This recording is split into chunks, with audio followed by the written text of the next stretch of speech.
전남대학교 역사 학생 동아리 광유와 함께하는 시사토론 프로그램 허심탄회 시작합니다.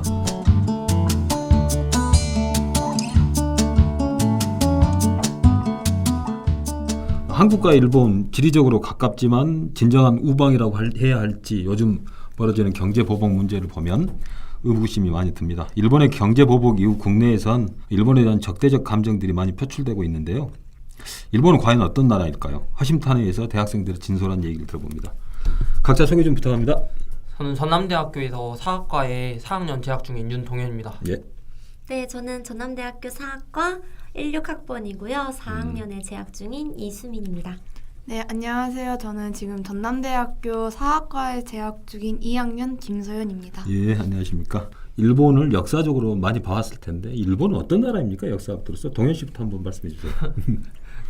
저는 친해지고 싶은 나라예요. 친해지고 싶은 나라 의외의 발언이네. 이제 뭐 역사적으로 진짜 이렇게 뭐 여러 가지 일들이 있었지만 예. 저는 일단 함부로 상대를 잘했다 잘못했다 이렇게 판단하는 거를 좋아하지 않기도 하고 어떤 특정한 말이나 행동을 했을 때 그런 부분적인 것들이 내 감정에 좀 영향을 끼친다면 그것이 좋다 싫다라는 방식으로 말은 할 수 있는데 뭐 사실 일본이 그럴 수 있잖아요. 어느 순간은 좋다가 싫을 수도 있고 그러니까 당연히 이제 지리적으로 가까운 나라니까라는 게 가장 큰 이유인 것 같아요. 백제가 나당연합군에 의해서 거의 멸망 직전에 이르렀을 때 일본에서 군대를 파견한 걸로 알고 있어요. 네. 그 이후에 일본이 과연 그 한민족하고 한 번도 가까웠을까? 의구심이 드는데 수민 씨는 어때요? 일단 역사학도 이전에 예. 인간 이수민은 동현이처럼 일본을 친해지고 싶은 나라로 생각하고 되게 좋아했었어요. 뭐 일본 아이돌이나 뭐 드라마, 영화, 애니메이션이 너무 그런 문화들이 너무 좋아서 예. 일본 여행도 몇 차례나 다녀오고 막 그랬었는데요. 그런데 이제 대학교에 진학하고 나서 이제 역사학도로서 일본을 심도 있게 배우다 보니까 일본에 대한 부정적인 생각이 많이 커지더라고요. 어떤 이유 때문에? 일단 일제강점기 때 일본의 그 가혹한 만행을 알게 되면서 뭐 강제징용이나 위안부 문제 때문에 부정적이게 생각하게 된 것 같아요. 사실 자국의 성장이나 발전을 위해서 전쟁이나 침략을 하는 건 어쩌면 당연한 거일 수도 있지만 제 생각에 일본의 그 과거 행동들은 식민지 통치가 상당히 지능적이면서도 교활하고 좀 과하고 폭력적인 통치가 아니었나 생각하게 되면서 이런 것들이 마음속에 자리 잡다 보니까 좀 부정적인 생각, 평가를 하게 되는 것 같아요. 전쟁이 당연한 과정은 아니죠. 그래도 그런 정치 행위의 여러 가지 표현 방식이 전쟁으로 나타나 네. 극단적인 현상일 것 같고 소연 씨는 어떻게 생각합니까, 일본은? 사실 저는 어렸을 때부터 이게 역사 탐방 이런 걸 자주 가가지고 예. 만주 지역으로도 간 적이 있었어요. 그래서 7.3.1 부대도 한번 가본 적이 있었는데 거기에는 이제 일본인들의 그런 잔혹한 행위를 알게 되고 이제 한국에 돌아와서는 좀 더 자세하게 봐봤는데 일제 강점기 시대에는 그때 당시에는 이제 제국주의가 세계적으로 펴져 있는 상태라서 이제 누군가는 식민지가 되고 누군가는 이제 그 식민지를 지배하게 하는 그런 상황 속에서 이제 한국이 이제 일본의 식민지가 되었잖아요. 어느 정도 그 세계 정서에 의해서 이해할 수 있지만 그 이후의 태도가 독일과 다른 모습을 보이고 있어서 좀 부정적으로 평가하는 것 같아요. 그래서 이제 요즘 그 경제 보복 이후에 그 국내에서 반일 감정이 엄청 고조되고 있잖아요. 일본의 경제 보복 어떻게 생각합니까? 소연 씨부터 좀 말씀해 주세요. 강제징용 근로정신대 재판에 그거 물러나라고 지금 하고 있는 거잖아요. 예. 그래서 역사적으로 보면은 자신의 거울을 인정하지 않으려고 하는 그런 모습이 보이고 뭐 그 외에도 정치적으로는 뭐 아베의 장기 집권, 경제적으로는 이게 떠오르는 한국 경제를 억누르고자 한국 기업을 흔들게 만드는 그런 경제 보복이라고 생각해서 철저하게 일본 자국의 이념과 이익을 위해서 하는 거라고 생각합니다. 그렇죠. 예. 경제 보복이라는 표현을 썼는데 예. 경제 보복을 말 그대로 경제적으로만 보면은 진짜 표면밖에 못 보고 있는 거라고 생각해요. 그 내면을 이제 우리가 해석해야 할 일인데 보복이라는 단어를 썼을 때 어떤 복수심에 의해서 지금 이 행동을 한 거잖아요. 원인을 우리나라에서 이제 봐야 되겠죠. 그것이 이제 작년에 있었던 2018년 11월에 예. 대법원 승소 판결이라든지 2019년 1월에 외교부가 강경화 장관이 아예 대표해가지고 이런 과거세 문제에 대해서 해결해야 한다라고 나서서 말한 점들 이런 것들이 이제 좀 원인이었을 수도 있는데 예. 사실 제가 생각하는 또 다른 정치적 원인은 엊그제 이제 네이버에서도 계속 이렇게 검색으로 올라왔었지만 참의원 선거 예. 그 선거 어떤 정치적인 이유 때문이 또 크지 않을까 싶어요. 근데 저는 어쨌든 이런 다양한 원인 때문에 보복을 했겠지만 결국 이게 감정적인 반응이다. 어린아이가 그냥 이렇게 약간 혼나가지고 이렇게 찌르니까 에이 이거 나 때렸어 하면서 약간 내가 이렇게 갚아줄 거야 하는 느낌으로 하는 느낌이라고. 수미 씨는 어떻게 생각합니까? 이게 지금 당장 보면은 선거를 앞두고 이런 경제 보복을 했다는 거에 대해서 아베 총리가 우리나라를 너무 자신의 선거에 들러리로 이용한 것이 아닌가 하는 조금 뭐라고 해야 되죠? 불쾌함이 생기는 것 같습니다.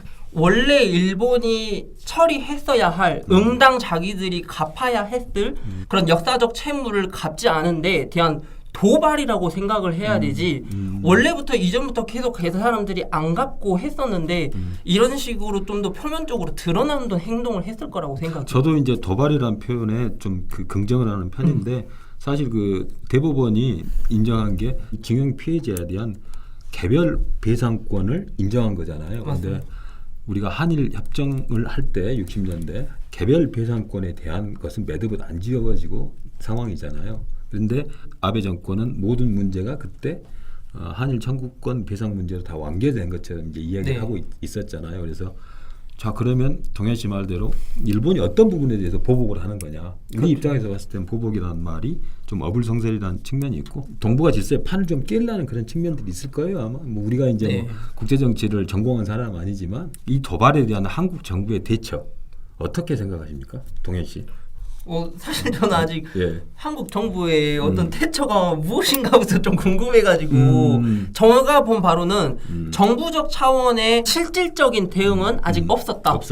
그냥 모두 대표적으로 나온 게 이제 원론적인 대응이고 산업통상자원부라든지 외교부라든지 그리고 행정부, 입법부, 각 그 부서마다 이렇게 대응을 이제 얘기는 했지만 그런 것들이 너무 원론적인 대응들 뿐이다. 실질적인 문제 해결에는 도움이 되지 않는다라고 제대로 대처를 못 하고 있다. 그렇습니다. 네. 수민 씨는 어때요?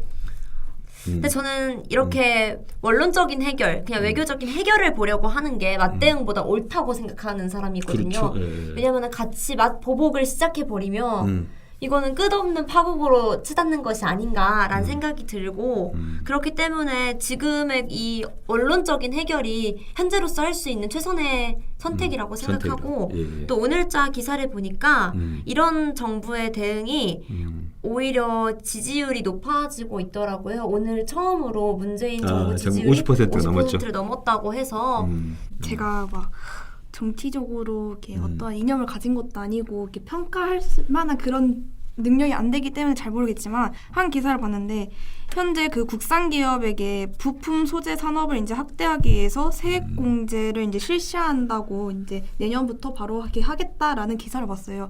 결국에는 지금 민간 차원에서 하고 있는 그런 불매 운동과 비슷하게 국산품을 애용하자는 그런 정부의 대응이 드러나 있지 않나 싶어요. 한국 정부가 일본의 대응 카드와 거기에 따른 우리의 대처 방안을 정확히 시뮬레이션에서 단계별 스텝 바이 스텝 어떻게 해야 나가야 된다는 시나리오가 없었던 것 같아요. 네. 그런 걸 보면 너무 좀 비약해서 말한 것 같지만 구한말, 임진왜란 여러 가지 일본의 침공과 그 침략이 있었을 때 우왕좌왕했잖아요. 네. 그런 부분하고 좀 데자뷰가 되는 건 아니냐 이런 우려가 좀 있는 건 사실이에요. 그때하고 상황은 지금 많이 다르지만 겉으로는 일본을 극일해야 되고 우리도 맞대응 카드를 하겠다고 내세운 것은 당연하다고 봐요. 국민 정서가 있기 때문에 한 손은 주먹을 내밀더라도 한 손은 악수를 해야 돼요. 물밑에서 대화를 해야 되거든. 일본에 있는 지안파하고 우리 한국에 있는 지일파들하고 대화가 있었나? 두 번째로는 사태가 터졌을 때 안보실 김현정 차장이 미국을 갔잖아요. 그 전에 갔어야지. 그렇죠. 그것도 맞아요. 이런 부분들이 치밀한 시나리오와 계산하에 움직이지 않았기 때문에 허둥지둥하는 그런 모습을 보인다는 거죠. 맞습니다. 제 생각은 이제 그렇고요.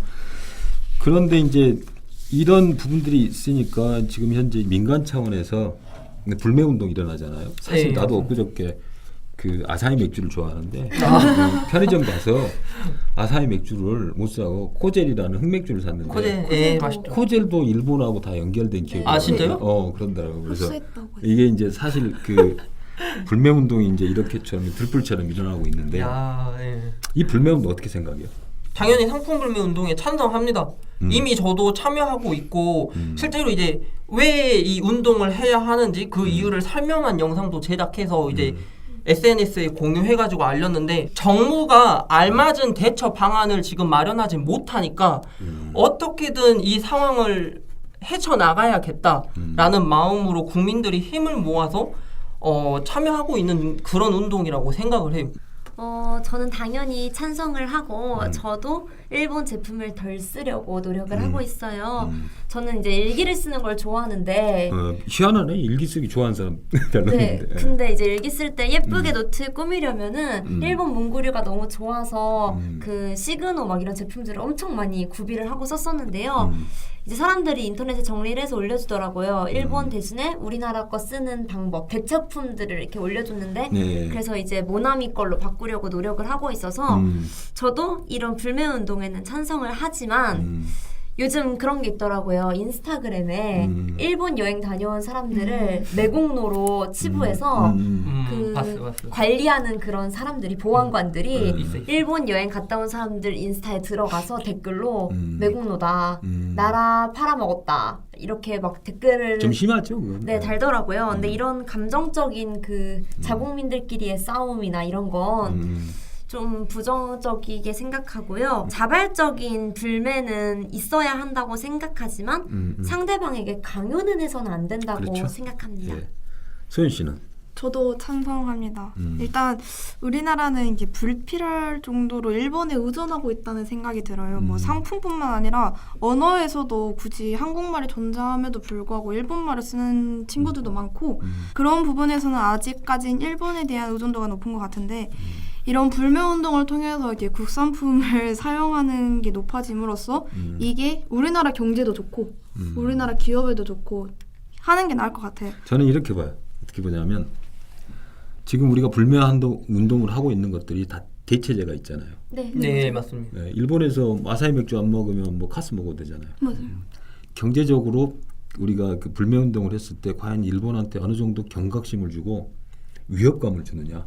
그런 부분들을 당연히 난 표출을 해야 되지만 정부가 일어나고 있는 민족주의에 어설프게 편승하면 안 될 거라고 나는 생각을 해요. 그러니까 불매운동을 하되 일본의 부당성을 조목조목 반박하는 논리를 좀 내세워서 했으면 좋겠다라는 게 그 우리 그 50대 꼰대들의 생각. 아니 진짜 그래서 이제 우리가 다음 질문으로 넘어가면 아마 일본 정부 행태를 보면 계속 이렇게 나갈 거예요. 왜냐하면 맞습니다. 일본이 일본이 내세우는 보통 국가라는 게 우리 열받으면 먼저 우리가 선제 공격도 할 수 있는 나라가 돼야 된다는 게 일본이 내세우는 보통 국가잖아요. 우리 대학생들을 아니면 우리 어떤 건강하고 건전한 시민들은 어떻게 해야 될까요?